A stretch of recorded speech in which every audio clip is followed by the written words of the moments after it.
Welcome back online ক্লাসরুমে। আশা করি তোমরা সবাই ভালো আছো। তোমরা নিয়মিত আমাদের চ্যানেলের ভিডিওগুলো দেখছো। আমার তো খুব ভালো লাগছে, তোমরা অনেকেই ভিডিওর কমেন্টে কমেন্ট করে জানাচ্ছ যে স্যার এই ভিডিওটা ভালো লেগেছে, এই টপিকটা খুব ভালো হয়েছে, আমি বুঝতে পেরেছি স্যার, আর এই জায়গাটা আমি স্যার বুঝতে পারছি না। অনেকেই অনেক কিছু কমেন্ট করছো। আবার কেউ বলছো যে স্যার আমার এই প্রশ্নের উত্তরটা একটু আমাকে পিডিএফ আকারে দিলে ভালো হয়, আমার সেইগুলো পাঠাবার ব্যবস্থা করছি। এবং অনেকে বলছে স্যার এই প্রশ্নগুলো যে 2024 সালে যে প্রশ্নগুলো আসতে চলেছে আপনি ভিডিও করেছিলেন, সেই প্রশ্নগুলোর লিস্ট পিডিএফ আকারে দিলে আমার খুব ভালো হয়, সেইগুলো নিয়ে পরীক্ষার প্রস্তুতি নেব। এই যে তোমরা এবং অনেকে বলছে স্যার এই প্রশ্নগুলো যে 2024 সালে যে প্রশ্নগুলো আসতে চলেছে আপনি ভিডিও করেছিলেন, সেই প্রশ্নগুলোর লিস্ট পিডিএফ আকারে দিলে আমার খুব ভালো হয়, সেইগুলো নিয়ে পরীক্ষার প্রস্তুতি নেব। এই যে তোমরা আগ্রহগুলো দেখাচ্ছ, এইগুলো দেখেও আমার খুব ভালো লাগছে। তোমরা এই রকম আগ্রহ প্রতিটা ভিডিওতে তোমরা দেখাও। আমি এইগুলো দেখেই আমি উৎসাহিত হচ্ছি এবং আরো নিজেদেরকে আরো পড়াশোনা করছি, আরো তোমাদেরকে কি করে আরো কিছু দেওয়া যায়, আরো কিছু শেখানো যায়, সেই চেষ্টা আমি করে চলেছি। প্রতিদিন আমি তোমাদের জন্য কিছু শিখছি, জানো তো। যাই হোক, তোমাদের জন্যই আমি এই এত কিছু করছি, তাই তোমরা এই চ্যানেলের সাথে জুড়ে থেকো। তাহলে একদিন আমরা যে স্বপ্নটা দেখছি যে কোনো ছাত্রছাত্রী আর অন্ধকারে থাকবে না, কোনো ছাত্রছাত্রী আর অজ্ঞানে থাকবে না, সবাই সবকিছু বুঝতে পারবে এবং পরীক্ষায় খুব ভালো পরীক্ষা দিয়ে ভালো রেজাল্ট করবে এবং নাম করবে। এই স্বপ্নটা যেন পূরণ হয়, তোমরা সেই চেষ্টা করো এবং এইভাবেই তোমরা আগ্রহ দেখাও, এইভাবেই তোমরা চেষ্টা করো, এইভাবেই তোমরা শিখতে থাকো। দেখবে একদিন খুব ভালো ছাত্র হয়ে উঠেছো, অনেক ভালো রেজাল্ট করেছো, অনেক নাম করেছো। ঠিক আছে, আজকের যে টপিকটা নিয়ে আলোচনা করব বলেছিলাম, এর আগের ভিডিওতেই বলে দিয়েছিলাম যে নিরপেক্ষ ন্যায় গঠনের ক্ষেত্রে আমাদের অনেকগুলো প্রসেসের মধ্য দিয়ে যেতে হয়। সেই প্রসেসিং গুলো না যদি জানি, তাহলে কিন্তু নিরপেক্ষ ন্যায় গঠন করা আমরা পারবো না এবং বৈধতা বিচার করতেও পারবো না। তাহলে নিরপেক্ষ ন্যায় গঠন করতে গেলে প্রথম যেটা জানতে হবে যে নিরপেক্ষ ন্যায় কি, নিরপেক্ষ ন্যায় দেখতে কেমন, নিরপেক্ষ ন্যায়ের মধ্যে কি কি পদ থাকে, কটা বাক্য থাকে, কটা বচন থাকে, কি কি অর্থে থাকে, এগুলো বুঝতে হবে। সেটার আগের ভিডিওতে খুব সুন্দর করে বুঝিয়ে দিয়েছি। যদি তোমরা দেখে না থাকো ভিডিওটা, অবশ্যই দেখে আসো এবং পুরো ভিডিওটা যখন দেখবে, পুরো ভিডিও দেখবে, তাহলে তোমাদের প্রতিটা বিষয় বুঝতে খুব সহজ হয়ে যাবে। আর এই টপিকে যে আলোচনাগুলো করতে চলেছি, যেটা আগের ভিডিওতেই তোমাদের বলে দিয়েছিলাম, সেটা হচ্ছে মূর্তি আর সংস্থান নির্ণয় করব কি করে এবং নিরপেক্ষ ন্যায়ের সাথে মূর্তি সংস্থানের কি সম্পর্ক আছে সেটা বুঝিয়ে দেবো। তারপরে কি বলবো, বিভিন্ন প্রকার যে দোষ আছে, নিরপেক্ষ ন্যায় বিচার করতে গেলে অনেক ক্ষেত্রে দোষের সম্মুখীন হই, নিরপেক্ষ ন্যায়ের মধ্যে একটা দোষ দেখা দেয়। সেই দোষগুলো কি কি দেখা দিতে পারে, সেই সম্ভাব্য দোষগুলো নিয়ে আমি আলোচনা করব। যেমন চারিপদ ঘটিত দোষ, অব্যাপ্য হেতু দোষ, অবৈধ পক্ষ দোষ, অবৈধ সাধ্য দোষ, নঙর্থক হেতুবাক্যজনিত দোষ, আর দুটি সদর্থক আশ্রয় বাক্য থেকে নঙর্থক সিদ্ধান্ত গ্রহণের দোষ। এরকম আরো কিছু দোষ থাকবে, সেই সব দোষগুলো নিয়ে আজকের আলোচনা করব। কিন্তু এই আলোচনার আগে তোমাদের যেগুলো বলবো সেটা হচ্ছে, এই ভিডিওগুলো অনেক সময় নিয়ে, অনেক চেষ্টা করে, অনেক কষ্ট করে এগুলো করতে হয়। তার জন্য চ্যানেলের স্বার্থে, চ্যানেলটা যাতে আগামী দিনে অনেক এগোতে পারে, তার জন্য তোমরা যেটা করবে, ভিডিওটা যদি সত্যি তোমাদের কাজে এসে থাকে, ভালো লেগে থাকে, তাহলে অবশ্যই একটা লাইক করে দিও।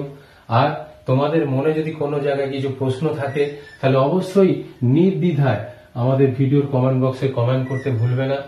আর যারা তোমাদের ফিলোজফির ছাত্রছাত্রীরা বন্ধুরা আছো, তাদেরকে অবশ্যই এই ভিডিওটা শেয়ার করবে, কেমন?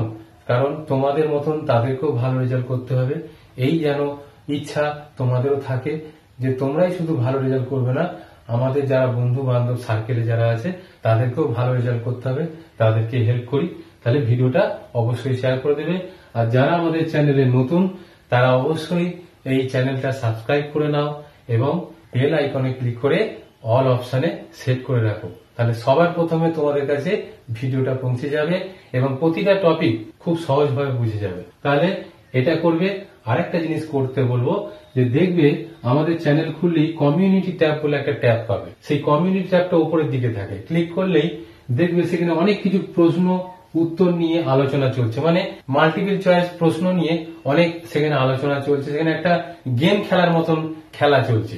কেমন? উত্তর দেওয়াটা খুব সহজ। একটা প্রশ্নের 4টে অপশন থাকছে সেখানে, যেটা সঠিক উত্তর সেটাতে শুধু ক্লিক করলেই উত্তর দেওয়া হয়ে যাবে। একটা গেম খেলারই মতন লাগবে, ইন্টারেস্টিং জিনিস। অবশ্যই তোমরা অংশগ্রহণ করবে প্রতিদিন। এটা প্রতিদিন প্রশ্ন উত্তর নিয়ে আসছি কমিউনিটি ট্যাবে, তাই এটা প্রতিদিন সবাই ফলো করবে। প্রত্যেকটা ক্লাসের এই প্রতিটা সাবজেক্ট না হলেও কিছু কিছু সাবজেক্ট নিয়ে কিন্তু আমরা এখানে আলোচনা করছি, প্রশ্ন উত্তর রাখছি। এইগুলো যত উত্তর দিতে পারবে জানবে তোমরা তৈরি হচ্ছ ঠিকঠাক। আর যেগুলো এগুলো ভুল হচ্ছে মানে জানবে তোমরা ঠিকঠাক তৈরি হতে পারছো না। তাহলে আমাদের কি দেখার দরকার আছে? ভিডিওটা ভালো করে দেখার এবং বোঝার দরকার আছে। বুঝতে পারোনি বলেই এই উত্তরগুলো দিতে পারছো না। এখানে যত প্রশ্ন রাখা হচ্ছে সব কিন্তু এই ভিডিও থেকেই রাখা হবে। কেমন? তাহলে কমিউনিটিরা প্রত্যেকে অংশগ্রহণ করো প্রশ্ন উত্তরগুলো। কেমন? আর আমাদের প্রতিদিনের আপডেট পাওয়ার জন্য আমাদের সোশ্যাল গ্রুপ আছে কিছু, যেমন হোয়াটসঅ্যাপ গ্রুপ আছে, টেলিগ্রাম গ্রুপ আছে, ইনস্টাগ্রাম গ্রুপ আছে, টুইটার গ্রুপ আছে, এরকম গ্রুপ আছে। তোমরা এই গ্রুপগুলোয় যুক্ত হও, তাহলে কি হবে? আগামী দিনে তোমরা এই গ্রুপ থেকে পড়াশোনা সংক্রান্ত অনেক কিছু আপডেট পাবে এবং নিজেদেরকে আরো ভালো জায়গায় নিয়ে যেতে পারবে। তাহলে চলো আজকের টপিক যে নিরপেক্ষ ন্যায়ের মূর্তি সংস্থান বা দোষগুলো নিয়ে আলোচনা করার কথা, তাতে যাই। চলো হোয়াইট বোর্ড।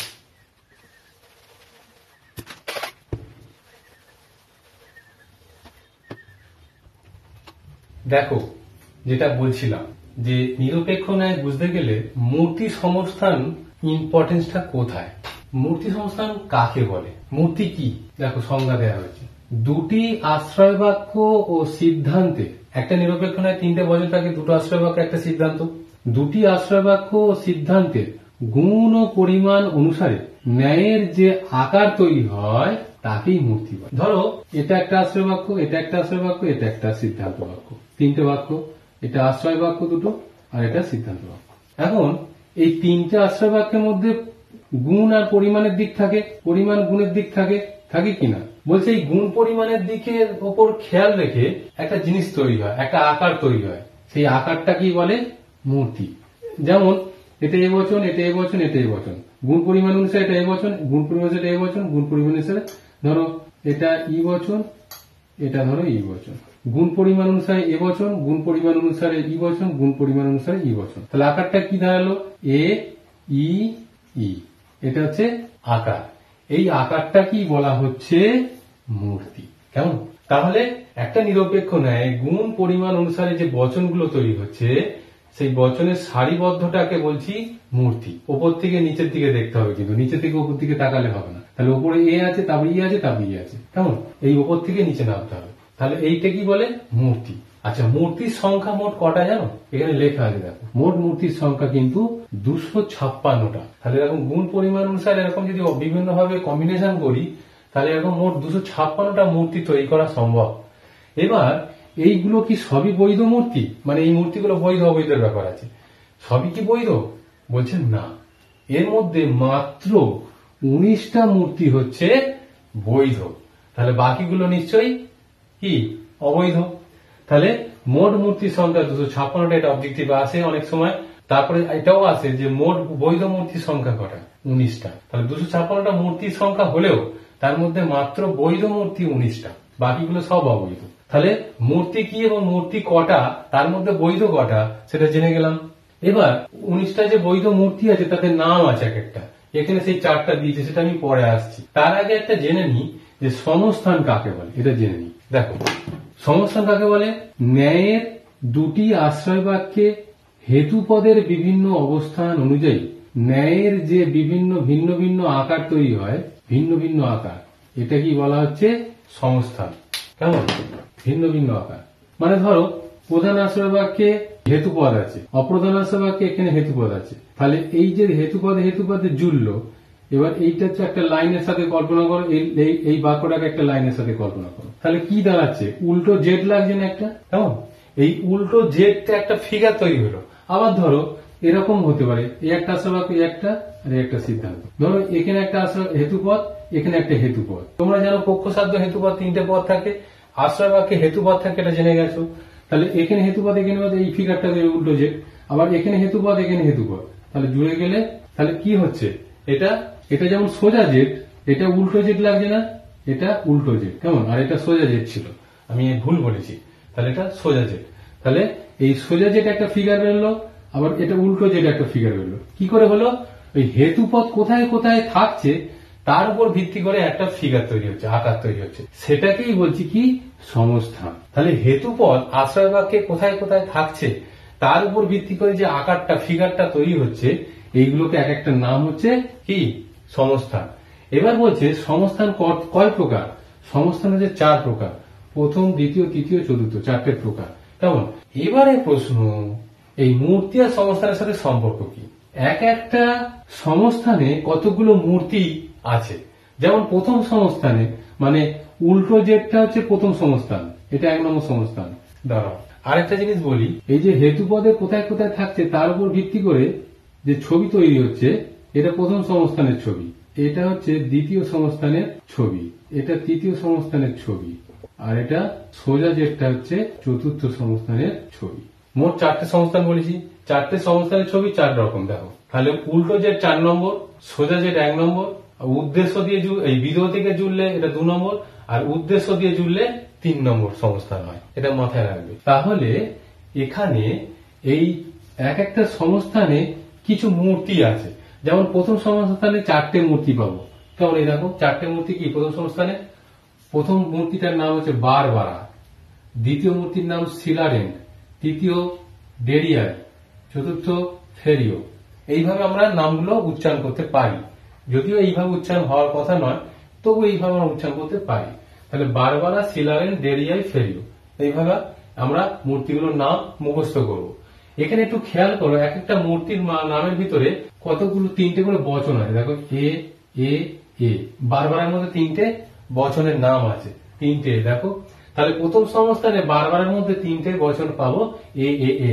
সেটা এই এ গুলো বচনের মধ্যে, নামের মধ্যে যে আছে, সেটা পরবর্তীকালে কি কাজে লাগে সেটা আমি যখন বৈধতা বিচার করব তখন বুঝিয়ে দেবো। তাহলে আমাদের প্রথম সমস্থানে বৈধ মূর্তির নামগুলো কি কি আছে?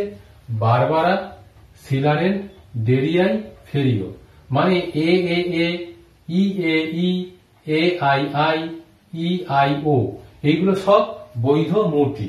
মানে এই যে একটা মূর্তির নাম তৈরি হচ্ছে, হ্যাঁ, এইগুলো হচ্ছে এক একটা, যেমন দেখো ই এ ই, হ্যাঁ, এইগুলো সব এক একটা বৈধ মূর্তি। কেমন? তাহলে প্রথম সংস্থানে কটা মূর্তি আছে? 4টে। দ্বিতীয় সংস্থানে কটা? 4টেই আছে। দেখো 4টে কি কি? সিজারি, কেমিস্ট্রেস, ফেস্টিনো, বারোকু, এই হচ্ছে 4টে মূর্তি। কেমন? এখানেও ওই একইভাবে বচন 3টে পাবো, ই A E, A E E, E I ও, এ ও ও, এইভাবে 3টে করে বচন এখানে ভেতরে লুকিয়ে আছে। কেমন? এই 3টে বচনকে নিয়েই এখানে মূর্তির নাম তৈরি হয়েছে। এবারে এক একটা সমস্থানে তাহলে কটা করে মূর্তি আছে সেটা আমাদের কিন্তু খেয়াল রাখতে হবে। এখান থেকে অবজেক্টিভ আছে যে প্রথম সংস্থানে কটা মূর্তি আছে বৈধ? 4টে। এবার যদি বলে যে বারবারা কোন সংস্থানের বৈধ মূর্তি, প্রথম সংস্থানের বৈধ মূর্তিটা প্রথম সংস্থানে এই চার্টগুলো আছে। সেরকম আসতে পারে যে কেমিস্ট্রেস কোন সংস্থানের বৈধ মূর্তি, দ্বিতীয় সংস্থানে। তাহলে এই ছকগুলো এবং বৈধ মূর্তির নামগুলো মুখস্থ করে ফেলতে পারলে তাহলে এগুলো কিন্তু অনেক অবজেক্টিভ উত্তর দিতে পারবো, প্লাস বৈধতা বিধায় যখন করবো তখন কিন্তু এটা কাজে লাগবে। তাই 19টা বৈধ মূর্তির নাম কষ্ট করে হলেও মুখস্থ করে নিতে হবে, কিছু করার নেই। আচ্ছা, তৃতীয় সংস্থানে কটা? 6টা আছে কিন্তু মূর্তির নাম। দেখো ডেরাপ্টি, ডাটিসি, ডিসামিস, ফেলাপটন, ফেরিসন, বোকার্টো, এই হচ্ছে 6টা বৈধ মূর্তির নাম আছে, মুখস্থ করে ফেলবে। ঠিক সেরকম চতুর্থ সংস্থানে 5টা মূর্তি আছে, ব্রাহ্মান্টিপ, ক্যামিনেস, ডিমারিস, ফেসাপো, ফ্রেসিসন, এই হচ্ছে 5টা বৈধ মূর্তি। এই টোটাল মিলিয়ে তাহলে 4, 4, 6, 5, এই নিয়ে মোট বৈধ মূর্তির সংখ্যা কটা? 19টা। তাহলে 19টা বৈধ মূর্তির নাম জেনে গেলাম। আর মূর্তি সংস্থান কটা? 4টে, প্রথম, দ্বিতীয়, তৃতীয়, চতুর্থ। এক একটা সংস্থানে কটা করে মূর্তির নাম এই ছকে দিয়ে দিয়েছি। প্রথম সংস্থানে 4টে, দ্বিতীয় সংস্থানে 4টে, তৃতীয় সংস্থানে 6টা, আর চতুর্থ সংস্থানে 5টা। এই নিয়ে মোট কটা হচ্ছে? 19টা। 19টা বৈধ মূর্তি মিলে গেল। এবং এক একটা যে সংস্থান কিরকম ছবি তৈরি হচ্ছে, কিরকম আকার তৈরি হচ্ছে, সেটা কিন্তু ছবির আকারে বুঝিয়ে দিয়েছি যে এখানে প্রধান আশ্রয় বাক্যে কোথায় হেতুপদ আছে, উদ্দেশ্য স্থানে। অপ্রধান আশ্রয় বাক্যে হেতুপদ কোথায় আছে, বিধেয় স্থানে। এই উদ্দেশ্য আর বিধেয় জুড়ে গেলে একটা উল্টো জেড তৈরি হচ্ছে। এটাই প্রথম সংস্থানের চিত্র। আবার দ্বিতীয় সংস্থানে দ্বিতীয় ছবিটা দেখো, এখানে কিন্তু দুটোই হচ্ছে বিধেয় স্থানে হেতুপদ অবস্থান করছে। তৃতীয়টাতে দেখো দুটোই উদ্দেশ্য স্থানে অবস্থান করছে। আর চতুর্থ দেখো প্রথম সংস্থানে বিধেয়তে আর দ্বিতীয় সংস্থানে উদ্দেশ্যে। এই নিয়ে একটা সোজা জেড চিত্র তৈরি হচ্ছে। এই হচ্ছে সংস্থানের চিত্র। এইগুলো কিন্তু আমাদের বৈধতা বিচার করতে গেলে এবার লাগবে। তাহলে এতক্ষণে আমরা বুঝলাম যে মূর্তি আর সংস্থান কি, কেমন দেখতে, কটা কি আছে, ইত্যাদি ইত্যাদি। এরপর আমরা যেটা জানবো সেটা হচ্ছে কি, একটা নিরপেক্ষ ন্যায় বৈধতা বিচার করতে গেলে কিছু কিছু ক্ষেত্রে একটা দোষ থাকে। সেই কি কি দোষ থাকতে পারে সেইগুলো নিয়ে এবার আলোচনা করব। চলো দেখো, তোমাদের নিরপেক্ষ ন্যায় গঠন করতে গেলে, বৈধতা বিচার করতে গেলে, তাতে যেমন মূর্তি সংস্থান জানাটা যেমন যতটা প্রয়োজন, ততটাই জরুরি একটা ন্যায়ে যে দোষগুলো ঘটার সম্ভাবনা থাকে সেই দোষগুলো সম্বন্ধেও ধারণা থাকা ততটাই জরুরি। যদি দোষ কি কি হয় এটা যদি ধারণা না থাকে তাহলে কিন্তু নিরপেক্ষ ন্যায় বৈধতা বিচার করা অসম্ভব হয়ে পড়বে। দেখো কি কি দোষ হতে পারে সেটা নিয়ে এবার আমি আলোচনা করব। প্রথম যে দোষটার দিকে আমাদের খুব খেয়াল থাকে সেটা হচ্ছে, দেখো লিখেছি চারিপদ ঘটিত দোষ। তোমরা ইতিমধ্যে জেনে গেছো, যদি না জেনে থাকো অবশ্যই ভিডিওটা দেখে আসো, যে নিরপেক্ষ ন্যায়ের যে প্রথম পর্বের ভিডিও তাতে আমি আলোচনা করে দিয়েছি যে নিরপেক্ষ ন্যায়ে তিনটে যেমন বচন থাকে তেমন তিনটে পদও থাকে এবং সেই তিনটে পদ দুবার করে একই অর্থে ব্যবহার হয় বলেছিলাম। সেই তিনটে পদ কি কি, পক্ষ পদ, সাধ্য পদ আর হেতু পদ। এই তিনটে পদ থাকে এবং প্রত্যেকটা পদ কবার করে ব্যবহার হয়, দুবার করে একই অর্থে ব্যবহার হয় বলেছিলাম। তাহলে এই যে চারিপদ ঘটিত দোষের কথা বলছি এখানে, তাহলে নিরপেক্ষ ন্যায় এমনি তিনটে পদ থাকার কথা, দুবার করে ব্যবহার হবে একই অর্থে। কিন্তু যেখানে তিনটে পদের পরিবর্তে চারটে পদ ব্যবহার হবে তখনই কিন্তু দোষ হবে। নিয়ম হচ্ছে তিনটে পদ ব্যবহার হতে হবে এবং একই অর্থে দুবার করে। কিন্তু সেই তিনটের জায়গায় যদি যখনই চারটে হয়ে যাবে তখন দোষ হবে। সেই দোষটার নাম কি, চারিপদ ঘটিত দোষ।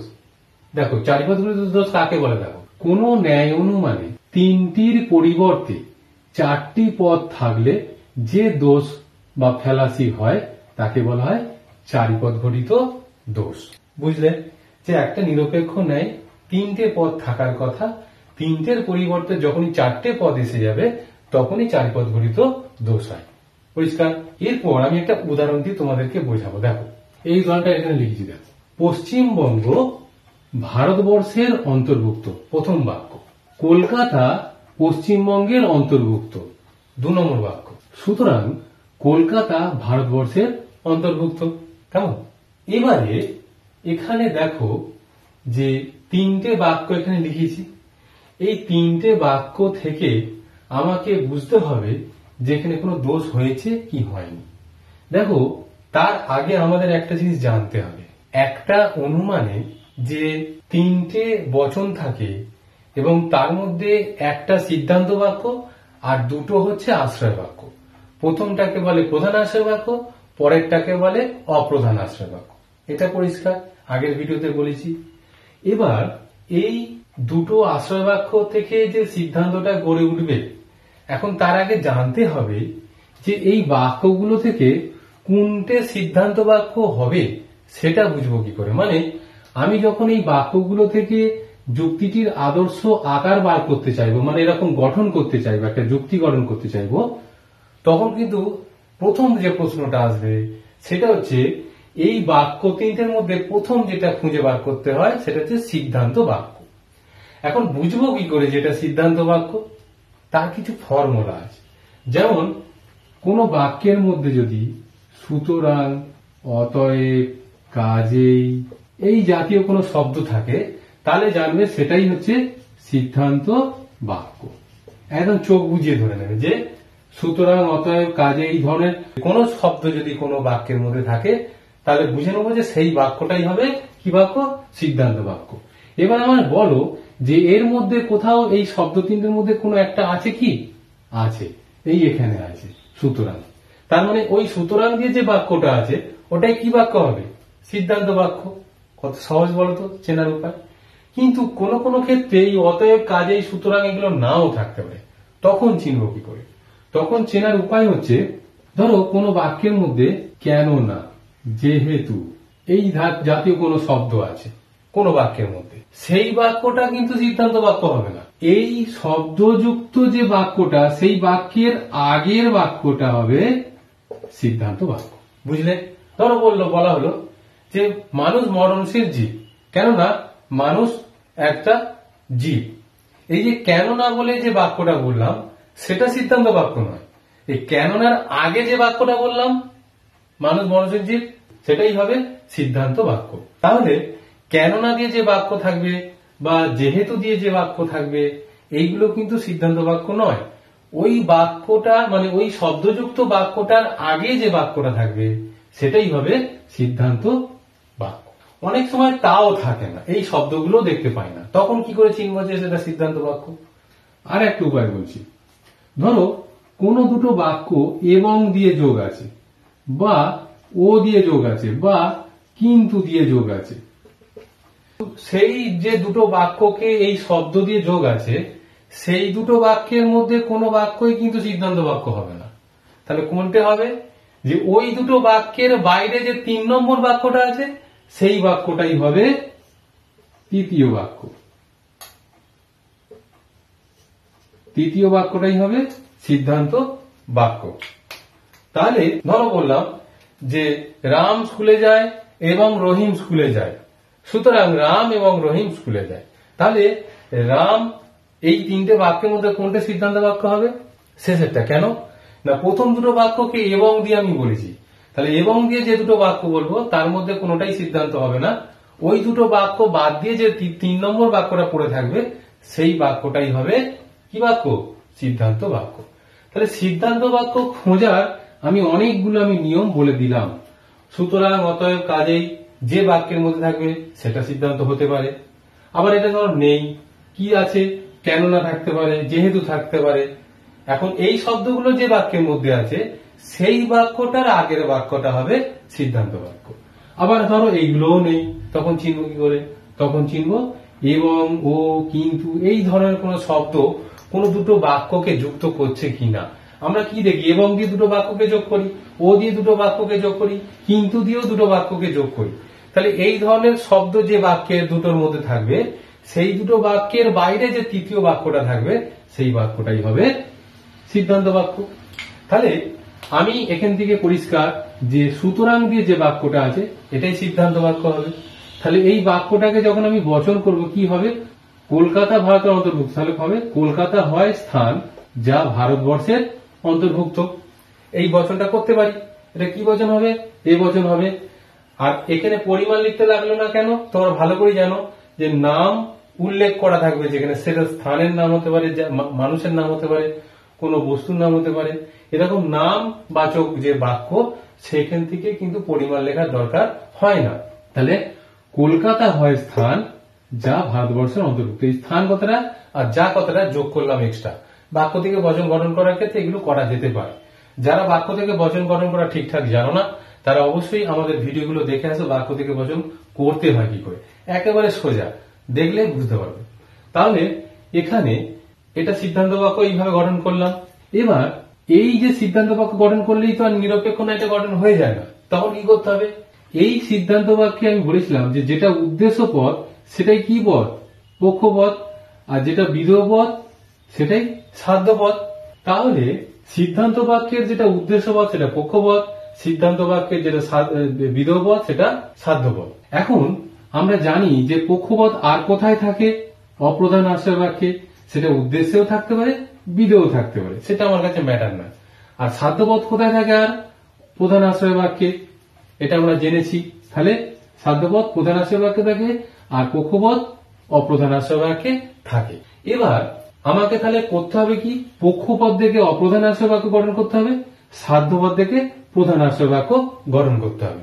তাহলে এই পক্ষপদ এখানে কে, কলকাতা, তাহলে এই বাক্যটা শেষের বাক্যটাতে ব্যবহার হয়ে গেছে, এটা বাদ। তাহলে আর যে দুটো বাক্য আছে সেই দুটো বাক্যের মধ্যে এই কলকাতা শব্দটা কোথায় পাচ্ছি, দেখো তো, প্রথমটাই পাচ্ছি পশ্চিমবঙ্গ ভারতবর্ষ, পাচ্ছি না। পরেরটাই পাচ্ছি কলকাতা পশ্চিমবঙ্গের অন্তর্ভুক্ত, এটাই পাচ্ছি। তাহলে এটা হবে কি, অপ্রধানাশ্রয় বাক্য। তাহলে এটাকে যদি অপ্রধানাশ্রয় বাক্য গঠন করি, বচনে কি হবে, কলকাতা হয় স্থান যা পশ্চিমবঙ্গের অন্তর্ভুক্ত, এই বচন করে ফেললাম। তাহলে কলকাতা থেকে অপ্রধানাশ্রয় বাক্য গঠন করে ফেললাম। কেন ফেললাম, কারণ পক্ষপদ অপ্রধানাশ্রয় বাক্যেই থাকে। কেমন, এবার সাধ্যপদ দেখে নাকি স্থান যা ভারতবর্ষের অন্তর্ভুক্ত, এই কথাটা কোথায় আছে, এই প্রথম বাক্যটায় আছে। প্রথম বাক্যটায় না থাকলেও কিছুটা অংশ অবশ্যই থাকবে, যে এই যে ভারতবর্ষের অন্তর্ভুক্ত, তাহলে এইটা পাচ্ছি। তাহলে প্রধান আশ্রয়, প্রথম বাক্যটাই হবে একেবারে প্রধান আশ্রয় বাক্য। তাহলে পশ্চিমবঙ্গ ভারতের অন্তর্ভুক্ত, তাহলে কি হবে, পশ্চিমবঙ্গ হয় স্থান যা ভারতবর্ষের অন্তর্ভুক্ত, এই বচন। এইভাবে কিন্তু একটা যুক্তির আদর্শ আকার কি করে গঠন করতে হয় সেটা এইভাবে করতে হয়। তাহলে প্রথম স্টেপ কি, সিদ্ধান্ত খুঁজে বার করা। সিদ্ধান্ত বাক্য যখনই খুঁজে বার করলাম সেটাকে এবার বচনে পরিণত করে নেব, করে নিলাম। তারপরে স্টেপ কি, অপ্রধান আশ্রয় বাক্য গঠন করা। অপ্রধান আশ্রয় বাক্য গঠন কাকে দেখে করতে হয়, পক্ষপদকে দেখে। পক্ষপদ এখানে কে, কলকাতা। কলকাতা এই বাক্যটা ছাড়া আর কোথায় আছে, এইটাতে আছে, তাহলে এটাই হবে অপ্রধান আশ্রয় বাক্য। তাহলে কলকাতা হয় স্থান যা পশ্চিমবঙ্গের অন্তর্ভুক্ত, এই বচন করে ফেললাম। আর সাধ্যপদ এখানে কি, স্থান যা ভারতবর্ষের অন্তর্ভুক্ত, কোথায় আছে, এই বাক্যটাই আছে। তাহলে এই বাক্যটাই হবে প্রধান আশ্রয় বাক্য। তাহলে পশ্চিমবঙ্গ হয় স্থান যা ভারতবর্ষের অন্তর্ভুক্ত, এই বচন। তাহলে এই আকারটা আমাকে গঠন করে নিতে হবে। করার পরে দেখো এখানে কি হয়েছে, তাহলে দেখো আমি বলেছিলাম যে একটা ন্যায়ে তিনটে পদ থাকবে, দুবার করে একই অর্থে থাকবে। এবার পক্ষপদ দেখো কলকাতা, এখানেও কলকাতা, একই অর্থে ব্যবহার হয়েছে, কোনো সমস্যা নাই। তাহলে একটা পক্ষপদ একই অর্থে দুবার ব্যবহার হয়েছে। আচ্ছা, সাধ্যপদ স্থান যা ভারতবর্ষের অন্তর্ভুক্ত, স্থান যা ভারতবর্ষের অন্তর্ভুক্ত, একই বানান একই অর্থে দুবার ব্যবহার হয়েছে, সাধ্যপদ দুবার ব্যবহার হয়েছে, ওকে, কোনো অসুবিধা নেই। কিন্তু একটু ভালো করে লক্ষ্য করে দেখো, হেতুপদ এখানে কে, পশ্চিমবঙ্গ। কেন বলতো, যে দুটো আশ্রয় বাক্যের মধ্যে যে পদটা কমন, তাহলে পশ্চিমবঙ্গ দেখো কমন, পশ্চিমবঙ্গ, আর এখানে স্থান যা পশ্চিমবঙ্গের অন্তর্ভুক্ত, এইটাই হচ্ছে হেতুপদ। তাহলে এবার দেখো এই দুটো হেতুপদ, মানে হেতুপদটা দু জায়গায় কি একই বানান আছে, না, একই শব্দ নেই। তাহলে বানান আলাদা, মানে আলাদা, অর্থ আলাদা। তাহলে এখানে কিন্তু হেতুপদ দু জায়গায় দুটো হয়েছে, তাহলে এখানে ভেঙে দুটো হয়ে গেছে, হ্যাঁ, আলাদা আলাদা করে। তাহলে একটা পদ, দুটো পদ, আর এখানে তিনটে চারটে, মোট চারটে পদ হয়ে গেল। তাহলে দেখো কলকাতা 1 নম্বর পদ, স্থান যা ভারতবর্ষের অন্তর্ভুক্ত 2 নম্বর পদ, পশ্চিমবঙ্গ 3 নম্বর পদ, আর স্থান যা পশ্চিমবঙ্গের অন্তর্ভুক্ত 4 নম্বর পদ। এইভাবে কলকাতা, স্থান যা ভারতবর্ষের অন্তর্ভুক্ত, পশ্চিমবঙ্গ, আর স্থান যা পশ্চিমবঙ্গের অন্তর্ভুক্ত, মোট চারটে পদ পাওয়া গেছে বলে তাই এখানে একটা দোষ হয়েছে। দোষটার নাম চারিপদ ঘটিত দোষ। তাহলে তিনটে পদ থাকার কথা নিরপেক্ষ ন্যায়ে, যদি তিনটের পরিবর্তে চারটে পদ ব্যবহার হয় সেখানে দোষ হয়। দোষটার নাম চারিপদ ঘটিত দোষ। কার বুঝতে অসুবিধা হয়েছে বলো, হয়েছে কি, একদম সোজা। তাহলে চারিপদ ঘটিত দোষ অনেক সময় পরীক্ষায় টিকা আছে 4 নম্বরে, তখন কিন্তু এই জিনিসটা লিখতে হবে। প্রথমে কি লিখতে হবে, চারিপদ ঘটিত দোষ কাকে বলে সেটা লিখতে হবে, লিখবো। তারপর একটা উদাহরণ দেবো এইভাবে, সেটাকে এবার বৈধতা বিচার করব, যে আগে গঠন করব কি করে, কি এটা গঠন করলাম, করে এখানে দেখাচ্ছি যে এখানে চারটে পদ ঘটেছে, চারটে পদ, তিনটে পদ থাকার কথা, চারটে পদ ঘটেছে, তাই এখানে চারিপদ ঘটিত দোষ হয়েছে। সেটা কখন নোটস আকারে যখন লেখাবো বলবো তখন আমি লিখিয়ে দেবো, কেমন। তাহলে এইভাবে কিন্তু চারিপদ ঘটিত দোষের টিকাটা লিখতে হবে এবং গঠন করতে হবে, কেমন। চারিপদ ঘটিত দোষ কি করে হয় সেটা বুঝে গেলে, তাহলে কোনো যদি বৈধতা বিচার করতে দেয় কোনো যুক্তির, সেক্ষেত্রে চারিপদ ঘটিত দোষ হয়েছে কি হয়নি সেটা কিন্তু বুঝে যাবে। যে যখনই দেখবে যে পক্ষপদ সাধ্যপদ সাধারণত একই অর্থে ব্যবহার হবে, কিন্তু কোথায় তফাৎটা ঘটবে দেখো, এই হেতুপদের জায়গাতেই তফাৎটা ঘটবে। হেতুপদ এখানে পশ্চিমবঙ্গ, এখানে পশ্চিমবঙ্গ থাকার কথা কিন্তু এখানে নেই, এখানে স্থান যা পশ্চিমবঙ্গের অন্তর্ভুক্ত, এটা দুটো আলাদা হয়ে গেছে, তখনই চারটে হয়ে যাবে, একটা, দুটো, তিনটে, চারটে। এরকম 4টে হয়ে গেলেই জানবে চারিপদগৃহীত দোষ হয়েছে। নেক্সট দোষ কি আলোচনা যাচ্ছে, চলো।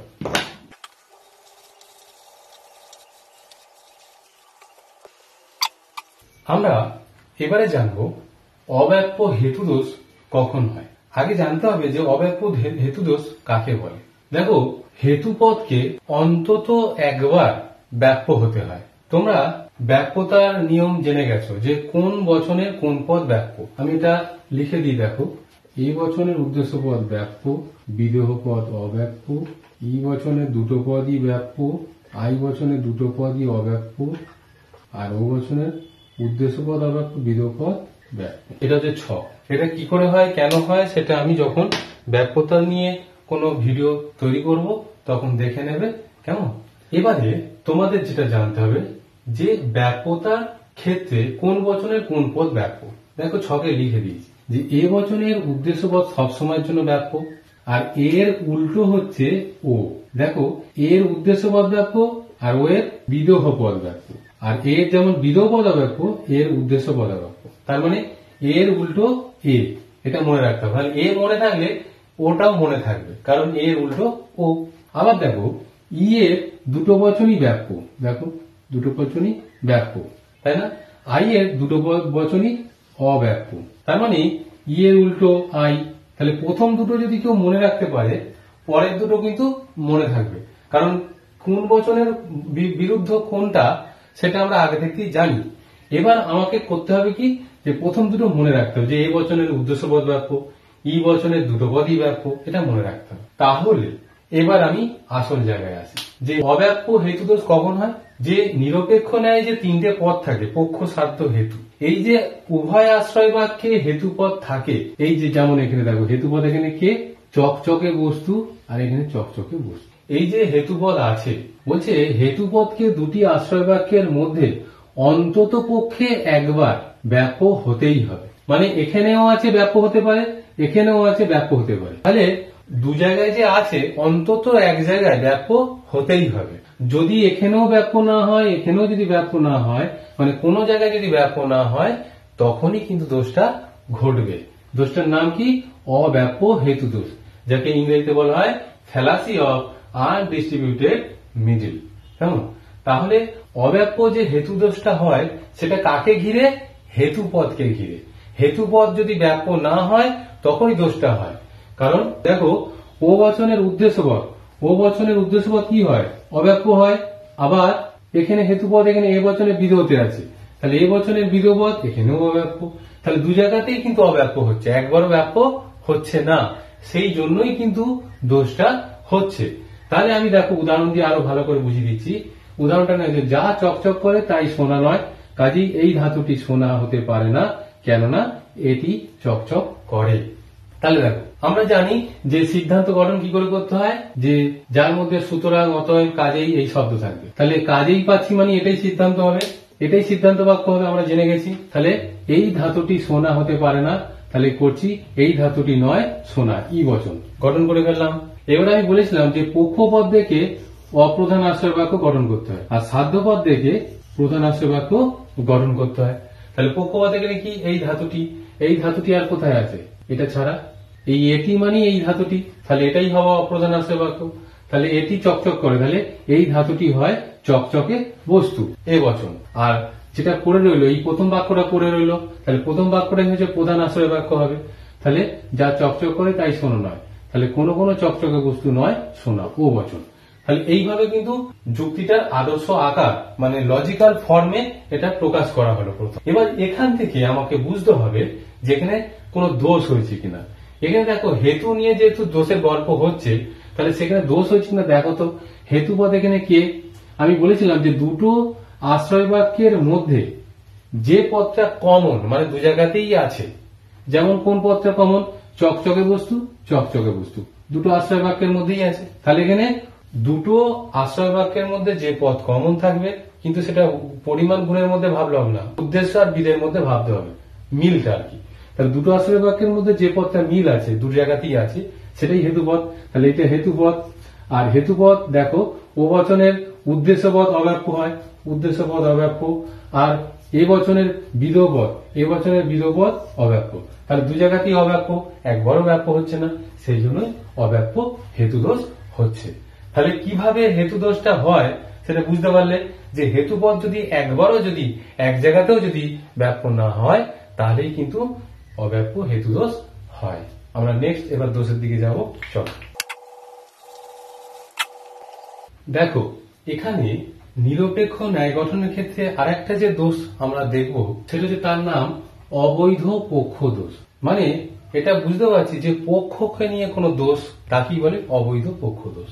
পক্ষ আমরা জানি যে সিদ্ধান্ত বাক্যের যেটা উদ্দেশ্য পদ সেটাই পক্ষপদ আমরা জানি। পক্ষের দোষ কখন হয়, বলছে যে পদ আশ্রয় বাক্যে ব্যাপ্য নয়, ব্যাপ্য নয় মানে অব্যাপ্য, তার মানে আশ্রয় বাক্যে যে পদটা অব্যাপ্য আর কি, সেই পদ সিদ্ধান্তে ব্যাপ্য হতে পারে না। মানে যে পদটা অব্যাপ্য সেটা সিদ্ধান্তে গিয়ে কি হতে পারবে না, ব্যাপ্য হতে পারবে না।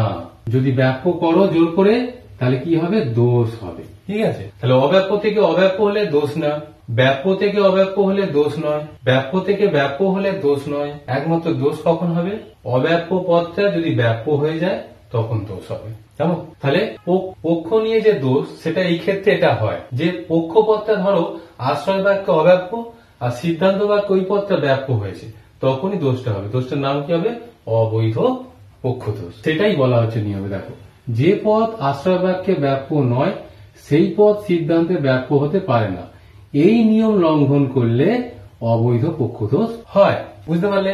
এবার একটা উদাহরণে আসছি, উদাহরণটা লিখলাম না, জাস্ট আমি গঠন করে নিলাম। কি দেখো, এটা সিদ্ধান্ত বাক্য, সিদ্ধান্ত বাক্যের উদ্দেশ্য পদ এখানে কে বসে আছে, মানুষ।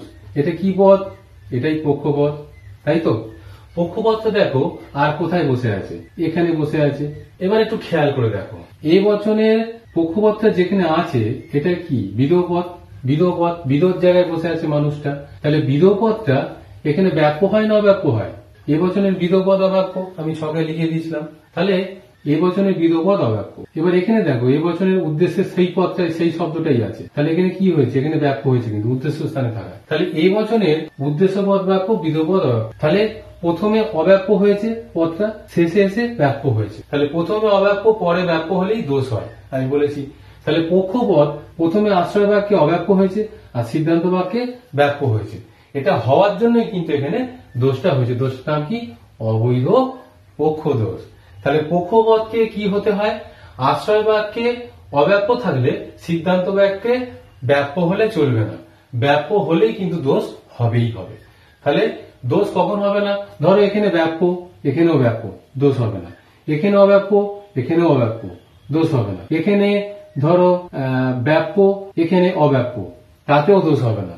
দোষ একমাত্র হবে প্রথমে অব্যাপ্য পরে যদি ব্যাপ্য হয় তাহলেই দোষ হবে। দোষটার নাম অবৈধ পক্ষ দোষ। তাহলে নিরপেক্ষ ন্যায়ের ক্ষেত্রে অবৈধ পক্ষ দোষ ঘটলেও কিন্তু যুক্তিটা বৈধ হয় না। তাহলে কি কি শিখলাম, নিরপেক্ষ ন্যায়ের ক্ষেত্রে অবৈধ পক্ষ দোষ হোক, অব্যাপ্য হেতু দোষ হোক, আর চারিপদ ঘটিত দোষই হোক, এইগুলো হলেই কিন্তু নিরপেক্ষ ন্যায়টা কি হবে, অবৈধ হবে।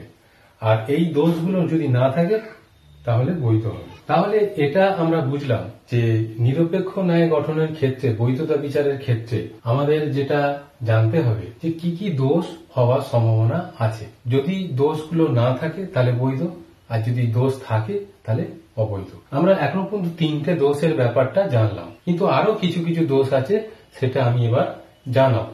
তো আমাদের এই ভিডিওটা বেশ লেন্থি হয়ে যাচ্ছে, সেই জন্য আমরা এর পরের পার্টটা আমি পরের ভিডিওতে আমি আলোচনা করব। তাতে কি কি আলোচনা হবে সেইটা এবার দেখে নাও। দেখো অবৈধ সাধ্য দোষ কি করে হয় এবং নিরপেক্ষ ন্যায় বৈধতা বিচারের ক্ষেত্রে এর কি সম্পর্ক, নমর্থক হেতুবাক্য জনিত দোষ কি করে হয় সেটা জানবো, দুটি সদর্থক হেতুবাক্য থেকে নমর্থক সিদ্ধান্ত টানার দোষ কি করে হয় সেটা জানবো।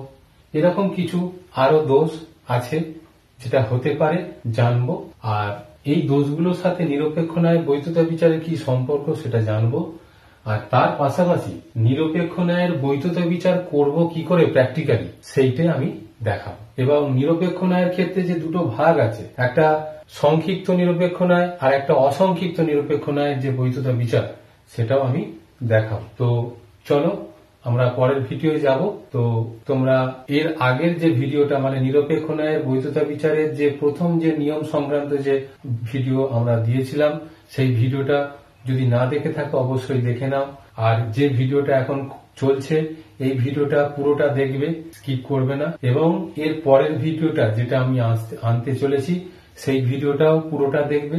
দেখলে তাহলে নিশ্চয়ই তোমরা নিরপেক্ষ ন্যায়ের বৈধতা বিচার কি করে করতে হয় সেটা অবশ্যই তোমরা পারবে। দুটো প্রশ্ন থাকবে, 4+4 = 8, একদম জলের মতন পারবে। তার জন্য তোমাদের যেটা করতে হবে, 3টে ভিডিও ভালো করে দেখতে হবে, বুঝতে হবে। বুঝতে না পারলে জিজ্ঞাসা করতে হবে, তাহলেই তোমরা পারবে। আমি আশাবাদী তোমরা অবশ্যই এই বিষয়গুলো বুঝতে পারবে এবং বুঝতে না পারলে আমায় জিজ্ঞাসা করবে। কেমন?